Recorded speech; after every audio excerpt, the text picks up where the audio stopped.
Hello, Momo Toes. It's your girl, Momo, back with another awesome video. Yes, I am out here with Mama at the store where at Pick and Save. She wants to get some more chicken to make to go with dinner. But yes, I'm just coming back to see how's you guys' channel going. Have you been being consistent? And that's those of you that's just starting out. You know, I have quite a bit more subscribers, and thank you guys, and happy to have you here. But I was just came out to say, put God first, keep him in the head of your life, always check with him before you do things, because if you do not, I repeat, if you do not, things will not go in your favor. It will maybe for a while, but it'll turn sour, and that's the worst thing, because after it turns sour, then if your heart is in it, it's going to be hard to get, you know, out of it.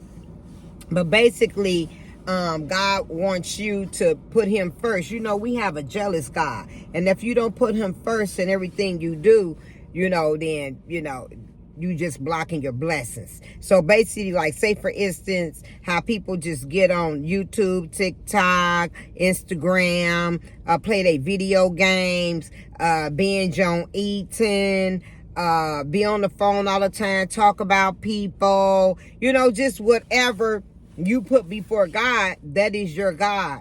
You can love to go get your nails done, hair done, go shopping all the time. I'm not saying you can't do those things, but I'm saying if that's all you live for, then no, that is not going to work, you know, because we are in the times where people are lovers of themselves, and they don't be thinking about, you know, putting God first. So I'm just, you know, giving food for thought. If things are not going well in your life, you have to look at what you are doing wrong, because we in the last days, and all I can say is keep God first with everything you do. So therefore, you know, do your prayer in the morning before you get up and get on your phone. Make sure you try to pray all day. Pray for safe travel, travel mercies, you know, all those things that comes. Yes, Lord. So he is in me, that's in you, that's in the world. You know, it's hard to get up and keep up with those things. But if you want to live for the Lord, you're going to learn to do it, and you're going to learn to do it right. Okay. So basically, I'm just going to come and let you guys know a little here and a little there, you know, what's to be done, to make, you know, the best required of the Lord, for those that do not know. But I'm quite sure some of the old school people, they know what it is to you know, have God first. I mean, that's whatever they doing. Like, I haven't had nothing to drink since New Year's. I wasn't drinking a lot anyway. Like I said, I was just having some wine, or and I haven't did my thing. Like, I used to, man, I used to be something back in my days. I wasn't a bad person, but you know, I used to do things, but I didn't like, you know, like do no robbing and stealing and killing and stuff like that. You know, I used to be a ex-dancer. And in my days, you know, well, I you know what, I'm not going to share that part. But still, it's, you know, all the different people that you meet, those are spirits of different men. Like certain, like say for instance, if they did not tell you that they were married or something like that, you know, I guess you can get karma on that, but still you should know who you're dealing with. And then it's just crazy. It's like they came to see you, and you doing your thing, and they giving you money from their family. It's not your fault though. That it's like you taking food out of the family's mouth. I mean, you know not what you do. You know what I'm saying? But far as that go, it's a lot of ways you can look at a lot of things. But I have no desire to go back. Like, say, for instance, they said, well, don't be with the company you keep. You might feel like you want to go back and do this and do that. No, I do not. I do not feel like I want to go back and do anything.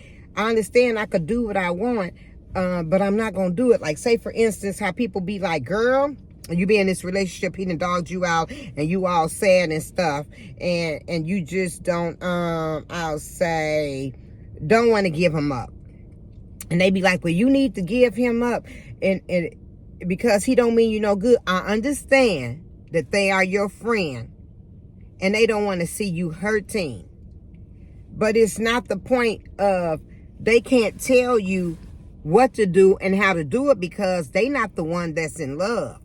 Until you pray close to the Lord and ask him to deliver you from that feeling and that thought, especially if he really is not feeling you and you just run up behind him and so he can see the great person you are. He know the great person you are. He gonna look at you as being a great person you are, or he gonna look at you as being somebody that he could run over, and he don't care about which.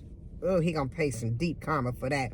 Anyway, you pray to the Lord on that, because if you want him to let that go from you, instead of holding on, you have to let go so you can let other blessings in. But like I said, been there, done that maybe twice in my lifetime, and that is not a good feeling. And then when I did get with someone, I cared about them and loved them and everything, but I had my wall up, so I don't know what really all could have really went with that, because I had my wall up because of all the pain and the hurt that I had been through. I think back about it. He's deceased now. I think back about it. Sometimes I think like, I wonder, did it happen because of how he did me? Or like when I hear different scriptures and different ministers speak, and they be like, well, you just got to let the past go, or you're not going to have room for receiving. I did let the past go, and I don't know if he talking to me or not, because this person is deceased and gone, and I didn't let that go. I think about it sometime, because you don't, I mean, you can forgive, but you ain't got to forget. I think about it sometime, but I don't just sit there and dwell on it and be sad about what happened. No. So, you know, like I said, you just got to be careful who you listen to. You go back and take it to the God as it resonates and pray on it and be like, Lord, was you talking to me and speaking to me? Is it something else that I'm holding on consciously that I don't know what I'm holding on to? You know what I'm saying? You know, that you could pray and let it go, because God can strip you of anything. If he can save Peter, walked on water and then drowned, and he saved him, or he can lead the people out of Egypt. God, anyway, God could do anything. Like, say for instance, you was like, well, okay, well, I got to go to work so I can make this money, because I got these bills to pay and all this, all that. Don't forget, everything belongs to the Lord. He can always give it back to you better than what you had. Like I said, try Jesus. I'm been doing my thing with the ministry for a little while now, and I'm depending on nothing but the Lord. You know, sometimes you have a little faith, but you got to go back and be like, I'm just letting this go. And what it is, it is. What's going to happen, just going to happen, because I'm stepping out on faith on the Lord. You know what I'm saying? But yes, don't forget, God put everything here. So don't think that you got to go do this and do that. Everything belongs to him.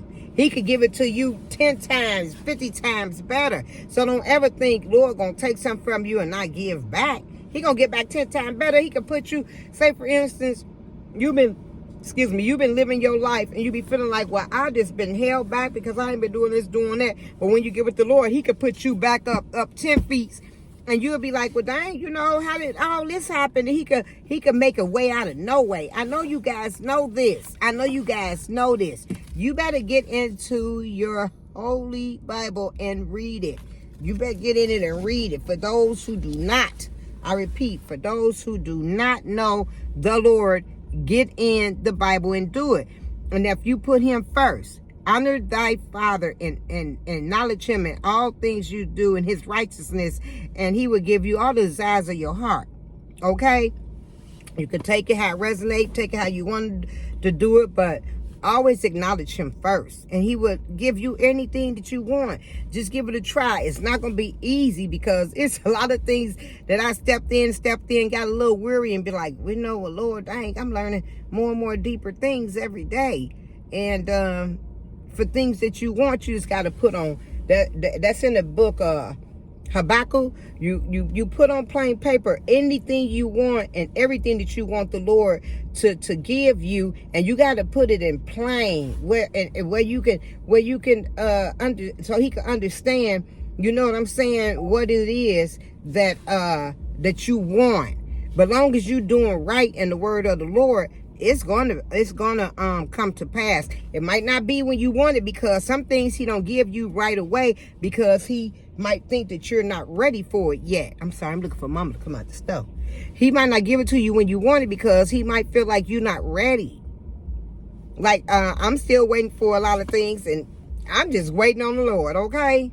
I don't mind waiting on the Lord, because when he give it to you, it's gonna come, baby. And don't tell nobody what you're up to and nobody what you're doing, because the devil is out to kill, steal, and destroy, and he gonna take all your good thoughts and all your good things so he could take it, and it won't happen, and then you be feeling like, well, God, where you at?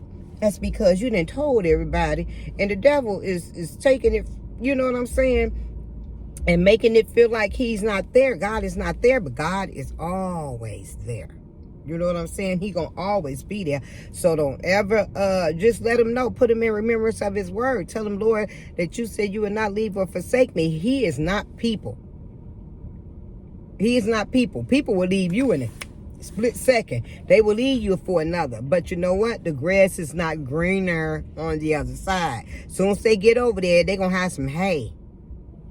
But that's why you don't do people wrong, because it's going to come back up on you. Think when you get into a nice life and you be feeling like, it's just everything just going so hunky-dory and so swell, and you walk by faith and not by sight. You look like everybody else is doing so swell, but you can't go on what everybody else doing. You got to go on you. God have everybody in a different season. It might not be your season yet. Just be happy for what you see somebody else get and what they got going on, and they could be happy for you. And God could be like, okay, well, you did good by waiting to see, what was gonna happen for you. But I want to be righteous in the Lord, so he could tell me, well done, my good and faithful servant. I wants to go to heaven. I want the Lord. I want him to show me everything that he wants me to do. I want him to give me my thoughts. I want him to direct my steps and direct my path. I want to know every day, Lord, what is it that you want me to do? But you have to let all the noise and all the bull crap out of your head so you can know when he's talking to you. What is he saying to you? Go off in your closet.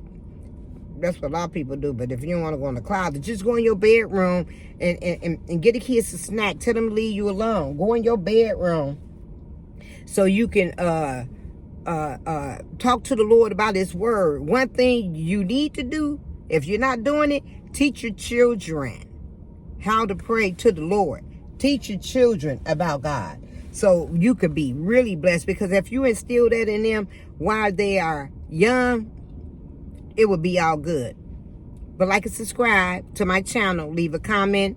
And I love you guys. And so do God. Okay.